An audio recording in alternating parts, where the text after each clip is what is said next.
The only thing necessary for the triumph of evil is for good men to do nothing.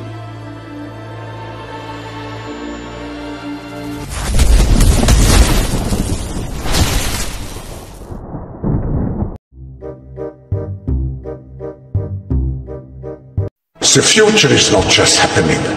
The future is built by us, by a powerful community as you here in this room. We have the means to improve the states of the world. And the way they start is by tracking you. If you go deep in the weeds in what these people are saying at this place, they're openly scheming up some of the craziest plans you'll ever hear of, like tracking your carbon footprint. We're developing, through technology, an ability for consumers to measure their own carbon footprint. What does that mean? Where are they traveling? How are they traveling? What are they eating? What are they consuming on the platform? So, individual carbon footprint tracker. Stay tuned. You heard it. The one world government wants to keep tabs on what you eat and where you go. All because John Kerry's a little mad that your cheeseburger is wiping out part of the population. People forget, greenhouse gases are pollution.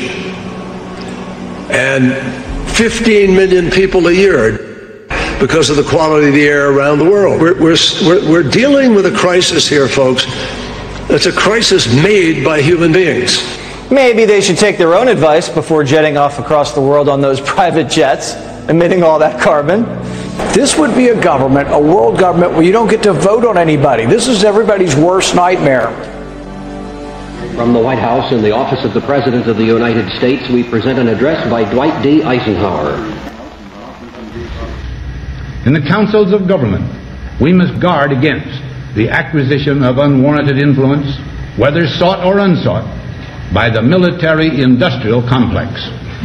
We must also be alert to the equal and opposite danger that public policy could itself become the captive of a scientific, technological elite. And we'll be faced with equally consequential decisions in the 21st century.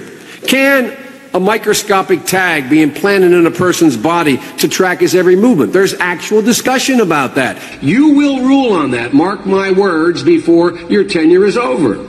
Can brain scans be used to determine whether a person is inclined toward criminality or violent behavior? You will rule on that. If you have enough data on a person, especially biometric data, and if you have enough computing power, you can understand that person better than the person understands himself or herself.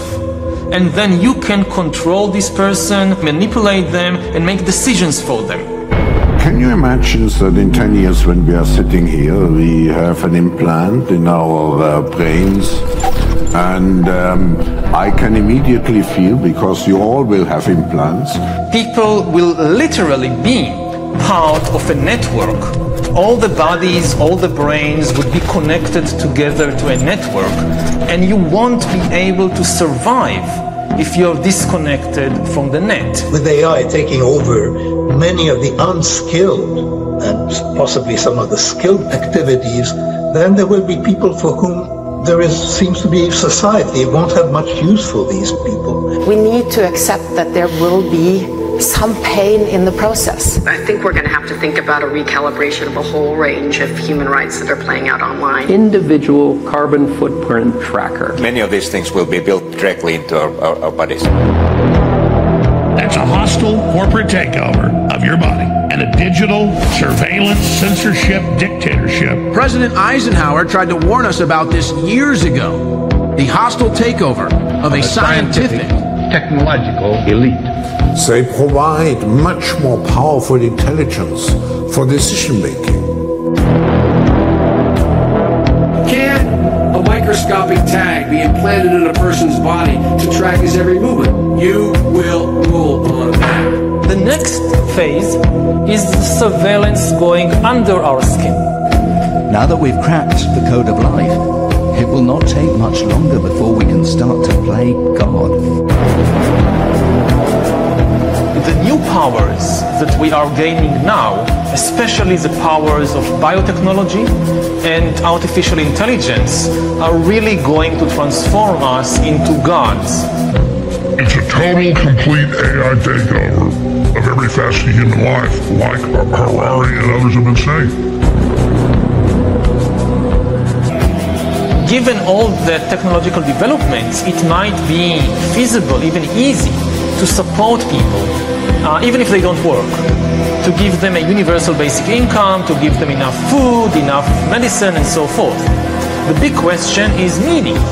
What will they do all day? And one of the answers is that they will just play computer games all day, virtual reality games.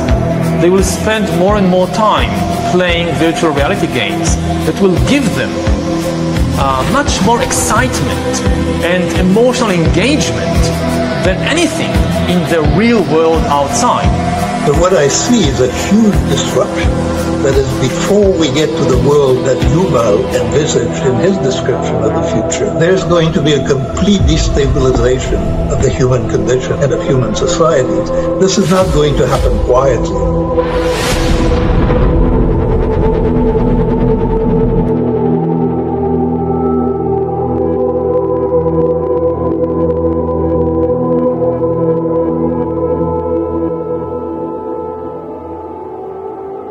Young generation, like Prime Minister Trudeau, half of this cabinet, are actually young noble leaders of the world going forward. So that we penetrate the cabinets. The change is not just happening.